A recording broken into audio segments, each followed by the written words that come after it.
प्यारे प्यारे सात संगत जी, बड़े प्यार और सत्कार से कहना धन निरंकार जी। सात संगत जी, दासी आप सभी के बीच एक कहानी लेकर आई है। सात संगत आशा है प्रवान करेंगे। सात संगत जी, प्यार से कहना धन निरंकार जी। सात संगत जी, आज की कहानी एक ऐसी सच्चाई पर आधारित है जिससे कोई भी नहीं बच सकता। वृद्धावस्था। सात संगत जी, हाँ, बुढ़ापा जीवन की वो अंतिम लेकिन सात संगत जी महत्वपूर्ण अवस्था जिसमें इंसान फिर से एक बार बच्चे जैसा हो जाता है। दुर्भाग्य की बात यह है कि आजकल इस अवस्था को बोझ समझा जाने लगा है। सात संगत, माँ बाप जिन्होंने अपने बच्चों को जीवन के हर मुश्किल से बचाया, उन्हीं पर क्या हम ये भूल नहीं रहे हैं सात संगत कि समय कभी किसी के लिए नहीं रुकता। आज वो जवान है, कल उन्हें भी उसी राह से गुजरना होगा। आज जो माता पिता की उपेक्षा कर रहे हैं, कल उन्हें भी अपने ही बच्चों की बेरुखी सहनी पड़ सकती है। तो सत्संग जी, आइए इसी सोच और एहसास के साथ हम शुरू करते हैं आज की कहानी। एक सत्संगत ऐसे वृद्ध की कहानी जो कभी अपने परिवार का अभिमान था और आज उसी घर में बेगाना हो गया है। सत्संगत, सुबह के 5 बजे सत्संगत जी 60 वर्षीय किशन लाल अपने कमरे में रखी आराम कुर्सी पर बैठे हुए छत की ओर देख रहे थे। उनकी आंखों में एक गहरी उदासी थी। वो खुद से ही बातें कर रहे थे, फिर से रात भर मुझे नींद नहीं आई, जाने कहाँ रूठ कर बैठी है सत्संगत। एक जमाना था जब थक कर घर लौटता था तो कब नींद अपनी आगोश में ले लेती थी मालूम भी नहीं पड़ता था, और अब ऐसे लगता है जैसे दुनिया का सबसे फालतू इंसान मैं ही हूँ। किशन लाल सत्संगत कुर्सी से उठकर पूरे घर में टहलते हुए घर का एक एक कोना देखने लगी। घर बहुत बड़ा था, ऊंची छतें, चौड़े दीवारें, बड़े बड़े कमरे। पैसे की कोई कमी नहीं थी, परंतु बेटे बहुओं की हंसी गायब, पत्नी की मीठी सत्संगत जी झिड़कियां गायब, पोते पोतियों की शरारतें बस यादों में। घर में टहल कर वापस कमरे में आए, फिर एक गाना गाने लगे, चल अकेला चल अकेला, तेरा मेला पीछे छूटा राही। सत्संगत जी टूटी हुई आवाज में गाते हुए उनकी आंखें झलक पड़ी और चेहरे के भाव कहीं गायब हो गए। तुम्हारे बिना ये जिंदगी बोझ लगती है शारदा, उन्होंने धीरे से कहा। शारदा उनकी अर्धांगिनी, उनकी जीवन संगिनी, जिसके बिना ये घर केवल ईंट पत्थर का ढांचा भर रहा था। सत्संगत 1 साल पहले चली गई थी और अपने साथ ले गई थी इस घर की रौनक, हंसी और जिंदगी। कहाँ कभी खुशियों की महफिल सजी रहती थी। सत्संगत जी, उस घर में एक सन्नाटा था, एक ऐसा सन्नाटा जो कानों को चीरता हुआ भीतर तक उतर जाता। परंतु सन्नाटे की एक अजीब सी आदत होती है, वो धीरे धीरे इंसान को निगल जाता है। किशन लाल का जीवन भी सत्संगत अब इसी सन्नाटे की गिरफ्तार में था। सत्संगत दिन रात सोच में डूबे रहते, आंखें दीवारों पर टिक जाती मगर देखती कुछ नहीं। नींद से तो लुक्का छिपी चल रही थी उनकी। इस बड़े से घर में अब उनका ध्यान रखने वाला सिर्फ एक था, भोला राम, बरसों पुराना नौकर, मगर अब किसी परिवारजन से कम नहीं। सत्संगत जी, भोला राम ने इस घर की रसोई की आग जलाई रखी थी, अपने मालकिन का ख्याल रखा था और सबसे जरूरी उसने उनकी तन्हाई बांटने की कोशिश की थी। सत्संगत पर वो देख रहा था कि बाबूजी अब पहले जैसे नहीं रहे, उनका स्वास्थ्य गिरता जा रहा था। खाने की थाली वैसे ही पड़ी रहती, दवाइयाँ यूं ही टेबल पर धरी रह जाती। वो दिन रात बस खोए खोए रहते थे। सत्संगत बस खाली निगाहों से शून्य में देखते रहते। उनकी हालत देखकर भोला राम ने आखिरकार खुद ही फैसला किया और उन्हें डॉक्टर के पास ले गया। डॉक्टर ने उनकी नब्ज देखे, कुछ सवाल पूछे और फिर भोला राम को अकेले में समझाया इनकी तबीयत शारीरिक से ज़्यादा मानसिक वजहों से बिगड़ रही है। अकेलापन सबसे बड़ी बीमारी होती है। इन्हें लोगों के बीच रहना चाहिए, साथ संगत, बातचीत करनी चाहिए, हंसी ठिठोली करनी चाहिए। ये जितना अकेले रहेंगे उतने ही हालत बिगड़ती जाएगी। भोला राम समझ गया कि बीमारी की असली जड़ क्या है, तन्हाई। उसने तुरंत उनके बड़े बेटे को फोन लगाया। घंटी बजती रही लेकिन कोई जवाब नहीं आया। फिर छोटे बेटे का नंबर मिलाया। हाँ भोला राम, बाबूजी ठीक है। बाबूजी की तबीयत ठीक नहीं है। डॉक्टर ने कहा है कि उनका अकेले रहना सही नहीं है। आप लोग आ जाइए, कुछ दिन उनके साथ रह लीजिए या फिर उन्हें अपने साथ ले जाइए, शायद उनका मन बदल जाए। साथ संगत, हाँ हाँ देखता हूँ, समय निकाल कर आता हूँ। छोटे बेटे की आवाज में कोई उत्सुकता नहीं थी। अगले कुछ दिनों तक वो बार बार कोशिश करता रहा, लेकिन हर बार वही जवाब देखते हैं, समय निकाल कर आते हैं। लेकिन ना तो कोई आया, ना ही किसी ने फोन किया। भोला राम को समझ में आ गया कि बाबूजी के बेटे अब उनके नहीं रहे। उसने बहुत सोचा, वो अकेले कितनी ही कोशिश कर ले, बाबूजी को वो खुशी नहीं दे सकता जो अपने का साथ दे सकता है। साथ संगत, फिर उसे डॉक्टर की बात याद आई। लोगों के बीच रहेंगे तो शायद अकेलापन कम हो जाए। उसी शाम भोला राम ने किशनलाल जी के दोनों बेटों को फिर से फोन लगाया और डॉक्टर की कही बात उन्हें बताई। तो दोनों बेटों ने एक मत से फैसला लिया कि बाबूजी को वृद्धाश्रम भेज दिया जाए, क्योंकि वो दोनों तो उनकी देखभाल नहीं कर पाएंगे। भोला राम ने किशनलाल जी के कुछ कपड़े बैग में रखे और उनके सामने आकर खड़ा हुआ। बाबूजी, तैयार हो जाइए, मैं आपको वृद्धाश्रम ले जा रहा हूँ। किशनलाल बाबूजी ने चौंक कर उसकी ओर देखा। क्या कहा तुमने? हाँ बाबूजी, वहाँ आपके जैसे और भी लोग होंगे, आप सबसे मिलेंगे, बातें करेंगे, अपनी उदासी से बाहर आएंगे। लेकिन भोला राम, मेरे दोनों बेटे आने ही वाले होंगे मुझे लेने। साथ संगत, उन्होंने कहा था कि कुछ समय बाद वो मुझे अपने साथ ले जाएंगे। ये बात सुनकर भोला राम ने झिझकते हुए कहा, वह बाबूजी, बड़े साहब और छोटे साहब ने मिलकर ही ये फैसला लिया है। किशनलाल ने निराश होकर सिर झुका लिया। साथ संगत, उनके पास कोई और रास्ता नहीं था। अगले दिन भोला राम उन्हें वृद्धाश्रम लेकर गया। कार की खिड़की से बाहर देखते हुए किशनलाल को अपना घर दूर होता दिख रहा था। वो घर जिसमें उनकी पूरी जिंदगी बीती थी और वो लोग भी जो कभी उनके अपने हुआ करते थे, अब केवल नाम के ही रिश्ते रह गए थे। साथ संगत, किशनलाल की गाड़ी वृद्धाश्रम के मुख्य द्वार पर आकर रुकी। भोला राम ने कार का दरवाजा खोला। आइए बाबूजी। किशनलाल गाड़ी से उतरे और चारों ओर नजर दौड़ाए। चार दीवारी से घिरा ये वृद्धाश्रम, जहां उनकी बाकी की जिंदगी कटने वाली थी, उन्हें किसी जेल से कम नहीं लग रहा था। भीतर कदम रखते ही उनके कानों में तरह तरह की आवाजें पड़ी।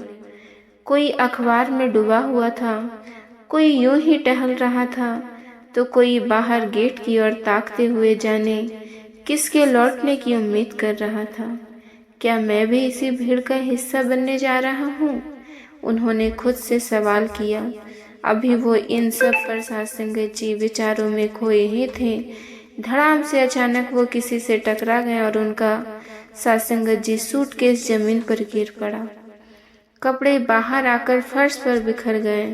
अरे देखकर चलिए किशनलाल, झुंझला कर बोले साथ संगत। सामने 58 से 60 वर्ष की एक बुजुर्ग महिला खड़ी थी। हल्के रंग की साड़ी, चेहरे पर मुस्कान और साथ ही गजब का आत्मविश्वास। माफ कीजिए साथ संगत, वो मैं जल्दी में कहीं जा रही थी, इसीलिए आपसे टकरा गई। साथ संगत, किशनलाल जी ने कोई बात नहीं साथ संगत, जब कोई कपड़े उठाकर जैसे तैसे सूटकेस में डाले और आगे बढ़ गए। साथ संगत, भोला राम साथ संगत जो उनके साथ आया था, वृद्धाश्रम के मैनेजर के पास बैठकर औपचारिकताएं पूरी करने में लग गए। कुछ देर बाद साथ-संगत किशनलाल इस नए संसार का हिस्सा बन चुके थे, लेकिन ये दुनिया उनके लिए अजनबी सी थी। पहली रात मुश्किल से कटी। रात भर करवटें बदलते रहे। नींद कभी आंखें के पास आई तो कभी यादों की आहट से वापस चली गई। उदास से वो अपने कमरे में ही बैठे रहते। 2 दिन ऐसा ही चलता रहा। आज भी खाना खाने के बाद वो कमरे में वापस लौट गए।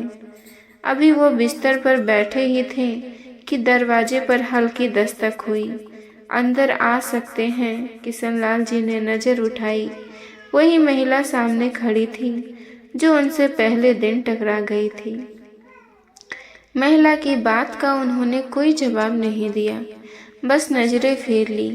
महिला ने मुस्कुराते हुए खुद की ही कुर्सी खींचकर बैठते हुए कहा, मैं निर्मला।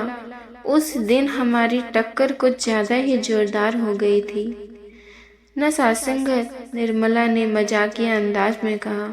हाँ, और आपकी तरह गुस्से में रहने की आदत नहीं है मेरी। चलो फिर भी कुछ बोलो तो सही। किशनलाल भी सासंगत तंग गई। अरे ये क्या, आपने दवाइयाँ नहीं ली? आपको दवा समय पर लेनी होगी, नहीं तो तबीयत बिगड़ सकती है, निर्मला ने कहा। किशनलाल जी ने सुनी आंखों से उनकी ओर देखा, फिर धीरे से कहा, किसके लिए? क्या बचा है जिंदगी में? निर्मला जी हल्की मुस्कान के साथ बोली, आपके लिए। कभी कभी खुद के लिए भी जीना चाहिए। कहते हुए निर्मला जी ने दवाइयाँ निकालकर उनके हाथों में थमाई और पानी दिया सासंगत। फिर बोली, ये जीवन बहुत अनमोल है और छोटी सी तो जिंदगी है, इसीलिए पुरानी बातों को भूलकर फिर से जीना शुरू कीजिए, मुस्कुराना शुरू कीजिए। तो झुंझलाते हुए किशन बोले, सासंगत, ये बातें करना बहुत आसान होता है, खास तौर पर जिसके जीवन में कोई परेशानी ना हो, वो ऐसे ही उपदेश देता है। लेकिन आप नहीं जानते कि मैंने अपने जीवन में क्या खोया है। निर्मला ने एक गहरी सांस ली। यहाँ जितने लोग हैं, हर किसी ने कुछ न कुछ खोया है। कोई अपनी जिंदगी भर की पूंजी छोड़कर आया है, कोई अपनी पहचान और कोई अपने अपनों की साथ संगत। किशनलाल का चेहरा कठोर बन रहा, लेकिन उनकी आंखों में हल्की नमी तैरने लगी। निर्मला जी ने उनकी चुप्पी तोड़ने की कोशिश करते हुए हल्के अंदाज में कहा, वैसे चाय पीते हैं? यहाँ की चाय बहुत अच्छी होती है। किशन ने पहली बार उनकी तरफ देखा। आप हर बात को हल्का क्यों बना देती है? निर्मला जी मुस्कुराती सासंगत, क्योंकि जिंदगी को बोझ बनाना समझदारी नहीं है। किशन के पास कोई जवाब नहीं था। निर्मला जी ने उनकी ओर देखा। उनकी आंखें भारी थी सासंगत, चेहरा झुका हुआ था। कुछ देर तक दोनों चुपचाप बैठे रहे। सासंगत जी, किशन जी की उंगलियां धीमे धीमे कुर्सी के हल्के पर चल रही थी, जैसे वो कुर्सी पुरानी सोच में उलझे हो। निर्मला ने थोड़ा पास आकर कहा, सासंगत, अगर अपना दुख किसी से बांटा जाए तो मन हल्का हो जाता है। तो किशन ने अपने दिल का गुब्बार हल्का करना शुरू किया। मेरा घर कभी खुशियों से भरा था। मैं, मेरी पत्नी शारदा और हमारे 2 बेटे सब एक साथ रहते थे। बड़े भाग्यशाली समझते थे हम खुद को कि हमें 2 लायक बेटे मिले हैं। बेटे तो दोनों बाहर नौकरी करने लगे, फिर वही अपनी पसंद की लड़कियों से शादी भी कर ली। घर में हम पति पत्नी रह गए थे, लेकिन कभी अकेलापन महसूस नहीं हुआ। शारदा वो पूरे घर की जान थी। उसकी हंसी से दीवारों तक मुस्कुराती थी। बच्चे भी कभी कभार मिलने आ जाते थे। कहते कहते किशनलाल की आवाज़ कांप गई। उन्होंने गहरी सांस ली और आगे बोले, लेकिन 1 साल पहले जब शारदा गई, सब कुछ बदल गया सासंगत। उसके जाने के बाद मेरे बेटों ने उसके साथ साथ मुझे भी भुला दिया। किशन की आवाज़ में थरथराहट थी। निर्मला जी ने उनकी झुकी हुई आंखों को गौर से देखा और हल्की मुस्कान के साथ बोली, अरे क्या, आपकी दुनिया सिर्फ आपके बेटों तक ही सीमित थी। किशन, शारदा जी चली गई, लेकिन उनकी यादों को संजोकर जीने की बजाय आपको खुद को इस सोच में कैद कर लिया कि अब जिंदगी में कुछ बचा ही नहीं। किशन जी की चुप थे साथ संगत। ऐसा पहली बार हुआ था।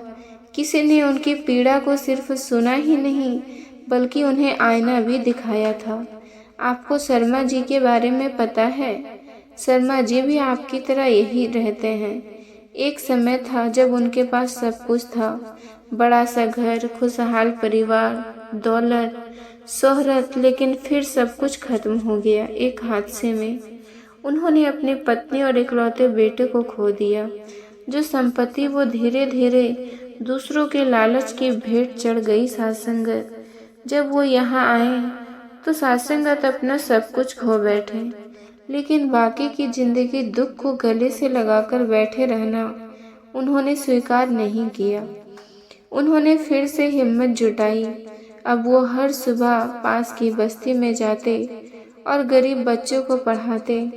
अपनी बची हुई जिंदगी को सासंगत जिन्होंने उन बच्चों के लिए समर्पित कर दिया जिनके पास कोई सहारे नहीं है। सासंगत अपने जीवन को अर्थपूर्ण बना दिया उन्होंने।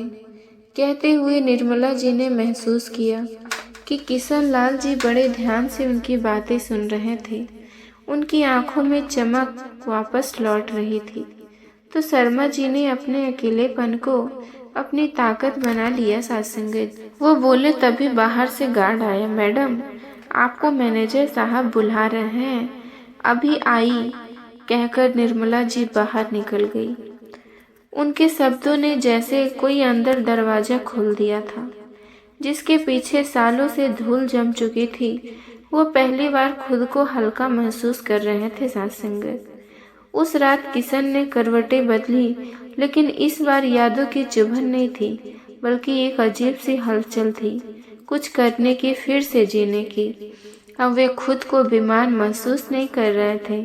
सुबह की पहली किरण के साथ ही सासंगत किशन ने अपने पैरों में चप्पल डाली और धीमे कदमों से कमरे से बाहर निकल आए। बाहर एक सुंदर सा बगीचा था, हरियाली से भरा हुआ, रंग बिरंगे फूलों से सजा हुआ। वहाँ आश्रम का माली मिट्टी खोदकर पौधों की जड़ों को सींच रहा था। ये दृश्य देखते ही किशन की आंखें में चमक लौट आई। कभी ये उनका भी शौक हुआ करता था, बागवानी। शारदा को गुलाब बहुत पसंद थे, इसीलिए उन्होंने भी कभी अपने घर में फूल उगाए थे। खुद ही बाग में पानी डालते, पौधे की कटाई छटाई किया करते थे। सासंगत पौधों की तरह इंसान का भी तो जीवन है। देखभाल करो तो खिल उठता है, छोड़ दो तो सूख जाता है। उन्होंने मन ही मन सोचा। फिर ना जाने क्या हुआ, उन्होंने बगीचे में जाकर माली से गुलाब दी। सासंगत खुद ही मिट्टी खोदने लगी। माली ने आश्चर्य से देखा, फिर मुस्कुराकर बोला, वाह अंकल जी, आपको बागवानी का शौक है। वही निर्मला जी किसी काम से गुजर रही थी। तब उन्होंने किशन का कमरा खाली देखा। वो ठिठक गई, अरे कहाँ गई ये? उन्होंने इधर उधर नजर दौड़ाई और फिर जो देखा उसे देखकर उनकी आंखें हैरानी से फैल गई। किशन बगीचे में घास पर बैठे थे। आसपास कुछ और बुजुर्ग थे। हंसी मजाक चल रहा था और खिसक ठहाते हंस रहे थे। सासंगत ये सब देखकर अनायास के निर्मला जी के चेहरे पर मुस्कुराहट बिखर गई। हर बीतते दिन के साथ किशन जी अब पहले बेहतर महसूस करने लगे थे। वो आश्रम के हर बुजुर्ग के साथ घुल मिल चुके थे। सासंगत एक दिन किसी ने बताया कि तेज राम जी की तबीयत बहुत खराब है। वो पिछले कुछ दिनों से बीमार है, जीने की इच्छा ही छोड़ चुके हैं। किशन को ये सुनकर बेचैनी हुई। उन्होंने सोचा, ऐसे कैसे? ये तो वही तेज राम जी हैं जो हंसी मजाक में सबसे आगे रहते थे। वो तुरंत उनके कमरे की ओर बढ़े।